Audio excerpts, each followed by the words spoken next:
Good morning, everybody. It is Thursday, June 14th. It's I'm Jane Johnson Friday, with Friday. June I'm Jane 15th. Johnson with the Briar Hill Group at Remax. Camosa. Welcome to Victoria Real Estate Show. Hey, it's Andrew Plank with the Five Real Estate Group, and we are missing somebody today. What's going on? Jen Lou has sore throat, I believe. There is stuff She's going got around. tag. Yeah, yeah. So poor So Jen is not able to join us today because she does not want to digitally share any germs. she may be commenting as we go along. So we look forward to hearing what you're going to say, Jen. How was your week? Absolutely. Good. Yeah, I've been. I'm really working on systems lately for the Vibe Group, and really enjoying that element of it. And also, work's been good. I got to give client keys again. It's been a number of closings recently, so really good, really good experience. It's always so happy to give people keys and to get really positive feedback and to help them on their way. So yeah, it's been a good week. Good. At volleyball, I pulled a muscle, and then my friend pulled a muscle, and our whole team went like cratered because half our team was old and limping. That's funny. So we had a listing where this lady had written an offer. It wasn't subject to sale, but we had to get her place sold. And anyway, she's in between getting her place sold, and I told everybody who showed it with her permission. She broke her hip. So she couldn't leave the house. Well, so she could leave the house because she ended up going to the hospital, but she was fairly comfortable before. We were wondering, like, do we still list the house because we had everything ready or not?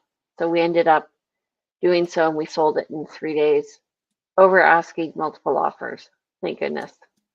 Yeah, but that's such a life-changing experience to break a hip, and then the recovery and all that stuff. It can be hard to do that in the transition of moving house. Yes.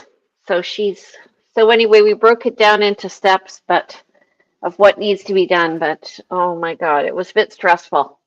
I imagine. Well, one of my colleagues was just sharing that, they've just formed a partnership as well with a colleague. They just got married, had a baby, sold their house. Like everything happened within like a couple of weeks. Like sold a house, bought a house. Like, wow, I'm never going to do this again. That's so It's stressful funny. even for realtors, folks, especially when you add other things in. I call it empathy trading. Okay, so Yeah, absolutely. let's talk about what's going on with the market. Um, we are doing the market update. We're talking cutting edge real estate issues in 2024. Cutting. Okay. Okay, first of all, if you like this topic, please like us on YouTube, Facebook, Instagram, wherever. Follow us, share, ask questions. We'd love to answer your questions as we go along here. And don't forget to comment as well. This is Okay. interactive. Yeah. Yeah, Okay. go ahead. So it is June 14th, is it? Yes. Yeah. So, okay. So it is June 14th, but it is Friday. So 378 new listings went live in the last week. 169 properties went pending. If Jane did the math, she'd probably say that was 42%. Price decrease is 165, pretty much on par with pending. We've been seeing that they're sort of pending and price decrease seems to be about even. Sort of an interesting thing to note. 3 properties increased in price. 2 properties came back to market after coming off. 161 transacted. 33 properties expired. It's actually a pretty small number of expired listings given the amount of inventory that we actually have on market. 15 properties were withdrawn. Jane, do you want to take away for comparing to last week? So new listings are down from last week, 448 last week, 378 this week. Pendings are 169 this week. They were at 45%, last week 43%. Price decrease is about the same at 175. And I think that there are less expireds because we've just started a new sort of half year, and so I think people have made significant decisions beginning of summer, and so that's why we're seeing more expireds a week before than we are now. We tend to see a lot of expireds, for example, in December, where people are wrapping up their listing contracts and maybe taking a break over the holidays. And we do find that these things follow a bit of a pattern and often maybe line up at the mid-month or beginning of the month, but maybe not the weeks in between. That and showings as well, by the way. So they all align. There's the psychology of real estate. He's going to Alrighty. write a book one day. So net unconditional sales so far for the month of June are 174. That's compared to 705 for June of 2023. 458 new listings in June so far. We're halfway through the month, and last month we had 1,757. So we're seeing a significant decrease, I'm thinking, and Yeah. we're less than we were last year. So maybe we'll see a better list to sale ratio. I mean, if we're on par, we're going to end up with like 900 new listings by end of month if this rate stays consistent. So versus the same month last year, that's 400 less, and versus just last month, that's 800, almost 800 less listings. Well, this is June 10th, so there's 30 days, so it could be 1,500 listings. We'll see. Right, sorry, June 10th. So times 3, not times 2. I was thinking we were halfway through the month. Good point. So we actually could be on par. Yeah. So active listings, we're high, 3,387. This is why I like doing these things weekly, is because even though like I look at this number every single day, total listings, and I'm looking at what's coming on and what's going. This is just a good reminder for ourselves where we stand. Okay, I put in this new slide and I forgot to put in our topic slide, so I'm going to just head directly to our guest show layout. Yesterday we went to a conference, it was called Big Issues. There was a panel, 4 people, a lawyer, a former lawyer who's a managing broker, an accountant, and a developer. And so actually, I thought he was an accountant as well, but he's actually a partner at Cook Roberts, and he's a legal counsel in tax litigation. okay. He spoke like an accountant. He was actually quite funny. He was very dry, but he was quite funny. And but no, he was talking about all things accounting in a sense because it has to do with tax litigation. Okay. And I could barely hear him, but anyway. Yeah, he didn't speak very loud. So we had Mike Holmes, broker owner at Pemberton Homes. He's also was in another life and may still be a lawyer.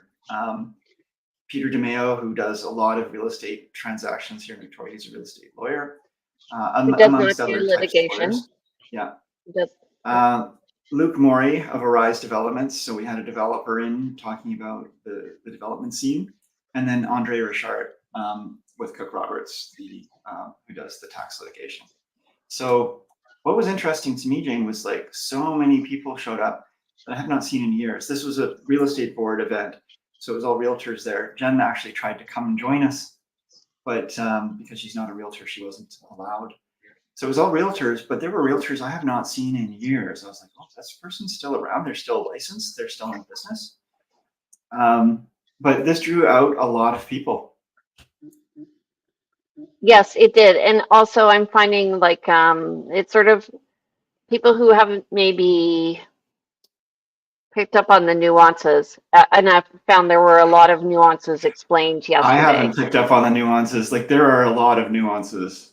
And, you know, folks, we can't get into it all today other than to say, you know, pretty big picture stuff. And the real takeaway is things are really, really getting more and more complicated as more legislation comes in, more tax regime, more complicated contracts. And it's all so much more important to be really aware and have your whole team, not just your realtor, engaged to be able to give you advice. So if you're like considering buying and you're working on your landed immigrant status, you're from out of country, that's a big one, obviously. If you're looking to buy something for some income and it's being used as an Airbnb, what happens now, because they're no longer allowed, but are they? And then the confusion around, oh, well, it's my principal residence. Yes. Okay, so this is Let's one talk that, it through. okay, so two things. First of all, being a foreign buyer and what is the definition, and being Canadian and having the right documentation. Those are two different things. So interestingly, I have clients, one is Canadian and her partner is American who now has his PR. And he has a legitimate permanent residency card. And yesterday after the talk, there was a discussion about accuracy of documents. And I was like, I should just make sure she has up-to-date passport, because he said you need a passport or a permanent residency card. Yeah. And turns out hers isn't. And so we haven't bought yet, but I'm like, you need to get on this. And so apparently she was told you could also use a social insurance number, but I'm not quite sure about that because it's not picture ID. Yeah. Well, so as real estate agents, we need to identify our clients, and we identify them generally, driver's license is sufficient. We're not at that point confirming residency for tax purposes or anything like that. It's really best practice, and this is what they were highlighting, that we do that. The lawyer is also supposed to do that. There was a case where it was missed by it was a British couple coming in, buying something, I think in Kelowna, and they had said that they were good, had whatever they had, but there was something missed, and they ended up Yeah. having a big bill. So what happened was the realtor trusted what they said, that they had been approved. Right. That they were valid for buying in Canada. And then, they ended up with the foreign buyer's tax or whatever it was that applied at the time. And suddenly everybody's getting sued because who is responsible for making sure that these things are happening? And it often lands on the realtors. But, we can say to our clients, hey, ensure you are aware of your residency. But our best practice is to ensure we don't actually help someone, and we can actually get fined for helping someone who is a foreign buyer to enter a contract to buy something when they're actually not allowed to. So we need to really be more aware of that. It's got the two stages, us and the lawyer, where it could get caught. But once you've entered a contract, there's room for a lot of trouble. So it's not only are they allowed to buy, but where are they allowed to buy it if a tax, like there's federal and provincial rules around this, so just be careful. Yeah. Okay, the other one for me that was a biggie was the short-term rental accommodation.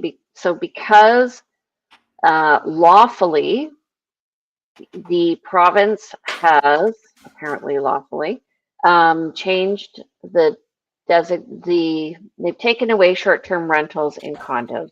And so it has to be in your primary residence, but it also has to be licensed. So many homeowners have Airbnb in their homes, and they're doing it because they were told if it's your primary residence, it's allowed. But what they're not realizing is that they actually need a business license. So they're operating without a business license, and there may be people who are reporting on them. So just be careful when you're advertising. And then the second thing for that is because they've taken away short-term rentals and are moving towards regular rentals of 3 months or more, it's a change of use, and so they should be filing GST. Yeah. That's a biggie. Yeah, that's a really biggie. So suddenly you are, yeah. Well, suddenly the GST is payable because you're changing the use. I didn't fully understand it, but folks, this is like the legislation regime that we've seen in the last while. And apologies for the format here, but since 2006, we had the foreign buyers tax come in. We've had the speculation vacancy tax come in 2018. The underused housing tax came in 2022. The amendments to Strata Property Act removing rental restrictions came in 2022. The cooling off period allowing for right of rescission in 2023. Prohibition on the purchase of residential property by non-Canadians, foreign buyers ban, 2023, January. Housing Supply Act, May 2023, anti-flipping rule, 2023. A lot has happened in the last couple of years. Anti-flipping tax, 2024. Short-term rental accommodation act, 2024. Housing statutes, Residential Development Amendment Act, also known as the Small Multi-Scale Unit Housing Act. The Transit Hub Development, this is proposed, and the Standardized Housing Design Project. All that is to say, there's different levels of government that you've got to look at, like how does this apply? Where does this apply? Does this apply federally? Does this apply provincially? Does this apply municipally? We're looking at maps to see where things are applied. We are asking about residency. We are also asking about what kind of use you want to put the property to. We are, if you're looking to do some development or buy something for future development, the takeaway from the developer was it's really become hard to do any kind of development, both because of the cost of construction, the difficulty, even though they say they're making it easier to do development, the building code has gotten so much more complicated that it is really expensive to build. So builders are now moving towards rental buildings instead of doing condos, they're still doing condos, but single family homes and small unit developments are not happening. They're moving away from ownership to rentals because there's incentives from government to provide rental properties. So what's basically happening is everyone's trying to play catch up, and we're behind. So because we haven't been very nimble in changing as the needs of people coming in are changing, we are trying to play catch up right now. So there's when you say we, Jane, what do you mean? You want to?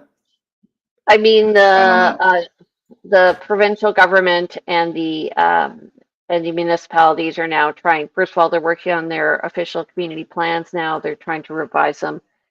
Yeah. That will create the zoning, and then it'll, with the change in zonings, there'll be no delay, hopefully, in the developments.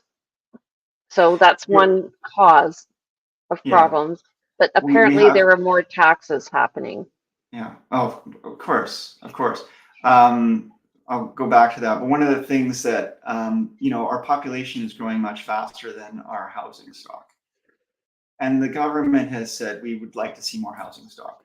But they're also putting all levels of government seem to be putting really high tax burden on people who are thinking of doing it, or putting, there's still, as much as they say they're trying to remove restrictions to building, there's lots of restrictions there. The developer from Arise was saying, and he used a great slide, we don't have a copy of this, but if you look at development back from, the 60s to the present day, there was this line, even before the 60s, of, how many new housing units and developments were happening in BC.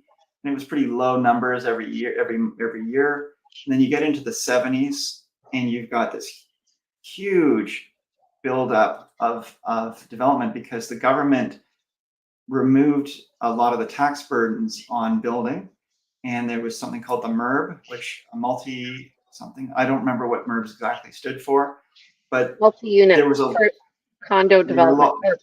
There were lots of little multi-unit rental buildings, and there was a building explosion, but it helped to create more housing supply. But since then, it's been very, very, very low again. And it was only during that window where the government said, you know what, we're going to actually give up billions of dollars in tax revenue in order to actually prioritize housing.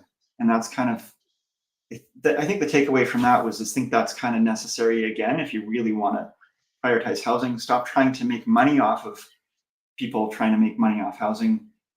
Allow people to make money off housing so they can actually build housing. Right. So the costs of the developments have gone up. The rules have gone up. So therefore the time has gone up, and so we're now less efficient than we've ever been. That's Yeah. basically what he was saying. Yeah. He was giving an example of, and so one of these down here is this transit hub development project. It was an interesting one too. He gave an example that, so now these proposed rules are you're going to be able to develop around transit hubs because they believe that around a transit hub you should have higher density. But then he gave the example of the transit hub over by the legislature, where there's a transit hub there. And so if this development proposal came in, you'd have this concentric ring of additional development support right near the legislature, the museum, and the Empress Hotel. And you're not really going to get that, number one. But number two, the only reason that there's a transit hub there is because the bus drivers in that area need a place where they can stop and leave their bus and go use the washroom at the museum. The museum. And so he said, this is not a great reason to be building high-rise condos around this particular hub. Why are they doing these hubs here? Well, because what he was saying, because if we allow for density increase around the hubs, we're choosing the wrong place for it to be a hub. Exactly. There needs to be more of a, let's think about where these hubs are and why they're here before we just say we're going to build up a bunch of stuff around a hub that already exists and we may not have had, the reason for it. Just like a lot of our roads in Victoria are based on old cow paths. I'm not opposed though to a hub, a transit hub being right there, because I used to work in government and it was very handy for it to be right there. And there were lots of people coming and going from that spot. But anyway, and also lots of visitors who come and go there. It just makes it easy. But yeah, so I'm on the board at Habitat for Humanity. One of the things they talk about there, we were trying to get a development. We're still trying to get approval on Feltham, and the Saanich is allowing development along the corridors of Shelburne and Gordon Head, but Feltham is a major transportation hub between those two, or transportation corridor. So we're trying to get kind of an exemption there to get the development. Anyway, there you go. If you want affordable housing, you're going to have to bend a little, people. Yeah. Oh, and so you unshared the screen, but I'm going to do this again and share a screen. Where is it here? How do you? Could you bring that back to the share screen? Hang on a second here. I don't have it. Yeah, I'll do it here. Sure. Yeah, there it is. See, so again, going back to development, one of the things the developer was saying about, again, why this is becoming really expensive and why developers are not building more. There are things like this number 8, the full adaptability requirement that's being added as a regulation. Homes are now going to be required to be fully adaptable for people with disabilities. And yet, maybe was it 8% of the population, whatever it is, would require this, but you're adding extra cost and extra requirements to make every home that's built meet certain standards for adaptability. Well, not even certain, but it looks like full adaptability. You're also these family-friendly requirements that they're bringing in, where going to have 3 bedrooms, at least 3 bedrooms on one floor or something like that. Anyway, his note here, and this is just me taking from the notes and the slides at this event, is we are taxing housing out of existence, and it's it's something just to note that we are living in an environment where it was much easier and much cheaper, I think, to build a very good quality home many years ago. You may not have had not met all the current zoning requirements, and those are, code requirements, and those are there for safety, absolutely. But when it's almost too expensive to build, then you're kind of, you've got to have a balancing act here. I do find though that some of what the notes that they've made do make sense. So for instance, I I like the fact that they took away the rental restrictions because I do think they made some more condos more affordable. Mhm. Um, whoever they are. I do like the full electrification, um, as I have an electric car and I find like it's limiting. Um, this is where you get range anxiety when you don't have a place to to charge. And so To charge. and different condos have solved that issue differently. It's not that you have to have a charging station at each parking stall, but it also kind of pokes people like get with the times here, you know. The seismic changes, probably a good thing. Adaptability, I do think that's a good thing, but it could also be it's very expensive. But this is it maybe if it's something that's grandfathered in planning, or maybe a percentage. I don't know. I know Mhm. in Habitat we do a percentage, Yeah. and then And that makes the sense, absolutely. But when you're adding a requirement that it be on everything, then it's overbuilt. the anti-flipping, which is on the next page, I'm pro and con about. I think that they should be maybe less stringent on that because some people are doing what maybe a homeowner isn't capable of doing. And so it's actually an affordable way for somebody to come in and buy a place that's done, if it's done well. Yeah, so I had that thought too. So you've got an old derelict home, and somebody would like, we work with young couples who are just starting out. They don't have the tools, the resources, the money, the skills to buy a home and fix it up. But there's no incentive now for someone to buy a home, fix it up, and flip it. So these old derelict homes are not necessarily going to be, they've lost a market. They've lost a potential value for them. And so they're going to go down in value. And then you're going to have people who are going to be buying them and then, I guess, hiring a contractor to fix it up for them to live in. That's rarefied air. There's a lot less people willing to go through that process than people who either are willing to buy something that doesn't need a lot of work and put some minor work into it. Um, I guess it depends on who's going to be living in it, right? Like if you're a flipper, you're going to buy it, you're going to flip it quickly, and it's going to go out again to the market. But right, if exactly. you're if you're buying it, you're going to renovate it, you're going to be living there. That's tough. That's hard.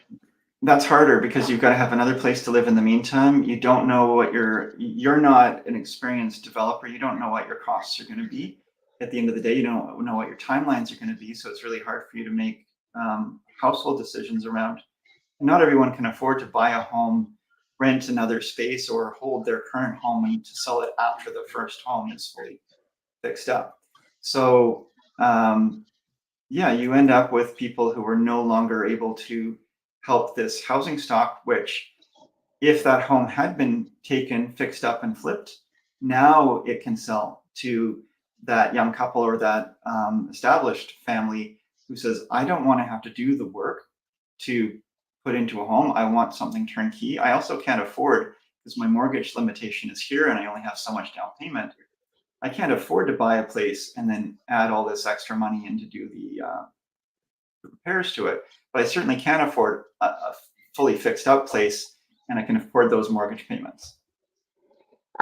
Let's go back up to the top there, number 5. You have a cooling off period. Mm. Pro or con? What do you think? Has it been good? I mean, it adds a lot of confusion in some sense because no longer can a seller um, look at 5 offers, choose the best one, know they are sold. And there are people who are now, savvy people might use this cost of the cooling off period because there is a cost to exercising the right of rescission, as a cost of doing business for maybe offering on 2 or 3 properties. You can choose to do that now. I mean, it may not be moral, but you can do that legally and then just pay the fee and walk away within that cooling off period. I, I'm mixed about it. I think that it was, it was designed to fix a problem for a period of time when we were in a really hot market. And as the market's cooled, I think it's not as useful. For me, I sold a house 3 times earlier this year. Buyer A, buyer B back up, buyer A rescinded, buyer B then went into effect, buyer B rescinded, buyer A came back, bought it Ooh, after paying a rescission fee. I had a situation recently where, and this was interesting, but my client wrote an unconditional offer. And again, knowing that they never would have written this offer unconditionally in the past. Before this Oh, cooling off period, they wouldn't have been writing an offer like this, but they knew that they had this, you can't say get out of jail free, but for a small fee, you can get out of jail. And so they made their offer, and then they discovered, and that their financing wasn't as strong as they thought. And they had to backpedal a bit and try to find other financing options. And they were willing to go forward, and they still wanted to go forward, but we actually had to renegotiate a condition into the offer. And what was interesting was, and I think it was the right move, and very fair. The agent, and I mean the sellers weren't happy. The agent wasn't happy. We came back and said, hey, you're not sold, and rather than us rescind, we'd like to add a condition in here for financing and give ourselves till Friday. And they said, that's okay, we will accept that. But now part of the deposit, because is now refundable. non-refundable, because if you had chosen to rescind, you would have been paying this. And because we're giving you this condition now, you get out of that rescission period. You don't have to pay it unless we add that in. So, I mean, that's just a complicated sort of side story, but it's just interesting how these things, add a little bit of complication. They add a lot more conversation. They're definitely helpful to buyers to feel like they can get in more comfortably into an offer, I think. Yeah, I don't feel as strongly about this one because I don't think it doesn't impact our life so much as some of the other stuff. The anti-flipping rule, I think I'm not so big on that. Anti-flipping tax and rule. And there are things that, again, and it's also the minefield of the different levels of government where, and the Short-Term Rental Accommodations Act, and I'm really not in agreement with that one. Because simply because there's a lot of people who bought, there's a lot of units downtown that are really best set up for short-term rental. And by taking that away from those owners who bought in good faith and had been operating on that so the history, folks, is downtown Victoria area used to, their old town zoning allowed for short-term rentals. And then the city of Victoria decided they weren't so big on short-term rentals, but they were going to grandfather. They changed their zoning so that it was no longer allowed. But anybody still using that is grandfathered under what's called legal non-conforming use. And now with the provincial government having removed it, anyone who was operating now is no longer allowed. So Jen Lowe asks, was talking about short-term rentals. Are there different rules for each municipality about valid business license? So City of Victoria has a licensing requirement for Airbnb, and they have a process. And apparently Oak Bay and Saanich do not. And so, but people are still operating Airbnbs out of those properties because they have misinterpreted the rule to say that because it's their primary residence, it's allowed. People are cherry picking the news. So when the news says Airbnb is still allowed in your principal residence, they're saying, oh, well, then we can do this. But it still needs to be allowed by the municipality and the zoning. Yes. And Victoria allows it in their zoning as within your principal residence. But Saanich, Oak Bay, they do not. And Luke did a great PowerPoint, and he showed us maps of, if you just go to Airbnb and look for B&Bs in Saanich, Oak Bay, you're going to find a whole bunch of them. The main thing, folks, No, not Peter DeMeo. Was it Peter DeMeo? Yeah, yeah, Oh, you know what? You're right. It was Peter. But the main thing that you got to be aware of is that the province is putting together an task enforcement force. division. Yeah, so they're going to start looking for these and start enforcing and perhaps levying fines and shutting all this down. And so it's, even though right now maybe there's not the teeth yet, the teeth are coming. Yeah. Okay, So so last comment, and then I've got to get started with my day. So Jen is asking, she's saying, we're so incredibly short in housing supply, but it's no wonder developers are not developing. Exactly. There's a yeah. lot of roadblocks in the way. Um, Also, just going back to short-term rentals, one of the things that people don't realize is how many people in real estate use short-term rentals as a way to land softly between Mhm. housing, and hotel prices I've heard have gone up. So even though Of course. there's no competition, the prices have gone up. So, I mean, I recently was working with someone who would love to come to Victoria. They're living in the States, but she's Canadian. They'd love to come to Victoria, but they want to taste test it here too. They'd love to find an Airbnb on the water, because that's where they want to live. They want to buy something on the water. They don't want to live downtown. Where are you going to find a hotel? I mean, maybe Brentwood Bay Resort or something, but they want to find something that where they can actually just live in more of a single family home style setting on Airbnb and just taste test the space. Um, yeah, there are so many different reasons why people will want to come and just rent for 2 weeks, a month, 3 months to Victoria. They've sold their home. They don't have their place yet to buy. They actually need to put their stuff in storage, but also want to have a space they can live in. They don't want to stay in a hotel. Right? They want to experience living in Victoria. Yeah. Yeah. And often I find, like, it's funny. So when I used to do my podcast, Vancouver Island Time, we'd interview people about different neighborhoods. Everybody loves their neighborhood. So Yeah. it's a good way to kind of get, sunk in Yeah. to see where you fit and what the people are like. And if you're in a hotel, you're not going to feel that whatsoever. What exactly? What a great way to taste test a neighborhood by getting space in that neighborhood. One of our colleagues recently posted to one of our network groups that they've got a family coming from Up Island and they're coming here for medical treatment. But the whole family wants to come, right, and stay for a number of months while this medical treatment is happening. Are you going to put each person in a different hotel room? Are you going to, or can you find something short term that's going to be, there's so many reasons for short term rentals that I think that was short sighted. So yeah, I mean, today, I think the main takeaway today, folks, is like a constantly changing landscape. It's very complicated out there. We didn't talk about the capital gains, which was another big piece of conversation. We won't get into it, but the capital gains tax stuff is another one that's really causing a lot of concern for people. There's a lot of minefields out there. Talk to your accountant, talk to your lawyer, Talk to figure your things out, realtor. talk to your realtor. Make sure your realtor is informed, you guys.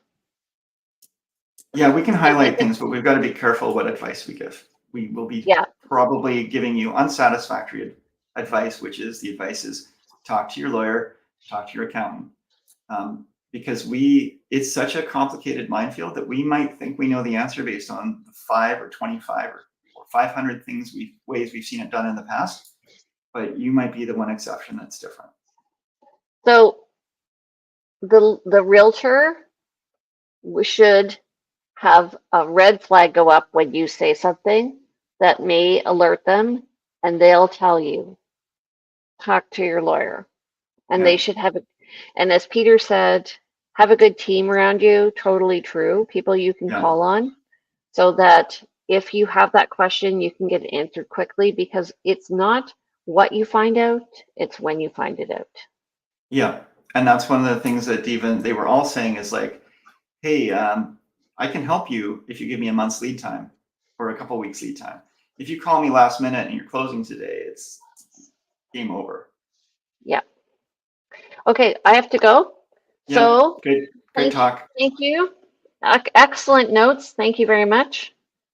Okay, you guys, if you have any interest in watching our show, we are on every Thursday, not Friday. Thursdays at 9:30. So please come and meet with us. We'd love to hear what you have to say. And if you have any questions or comments, you can see we can highlight them on our screen. So we'd love to do that for you. Andrew, how do people reach you? They reach me at, they can phone me 250-360-6106. They can email me info@andrewplank.com. They can find me on Instagram at plankandrew. And yeah, or just find me in the neighborhood out in the woods. I don't know, wherever we are in our natural environment. Okay, and then if you are here next week, you're going to be seeing Jen Lowe. So she's our regular guest, 250-217-4925. She's at the Modern Mortgage Group, and her email is j.lowe@dominionlending.ca. And you can visit her on her website at jenlowe.ca. And my name is Jane Johnston. I'm with the Briar Hill Group. My number is 250-744-0775. My email is briarhillgroup.com. My website's briarhillgroup.com, and you can watch these shows and more at victoriarealestateshow.com. All right, and if you want to know about lifestyle in Victoria, please follow me on Instagram at realtyteacher_remax Victoria. Take care, everybody. Have a great weekend. Love you, buddy, and Thanks. we'll see you soon. All right, guys. Thanks everybody for watching, and Jane, we'll see you next week. See you. Okay. Hopefully you're feeling better, Jen. Okay, take care. Bye. Bye.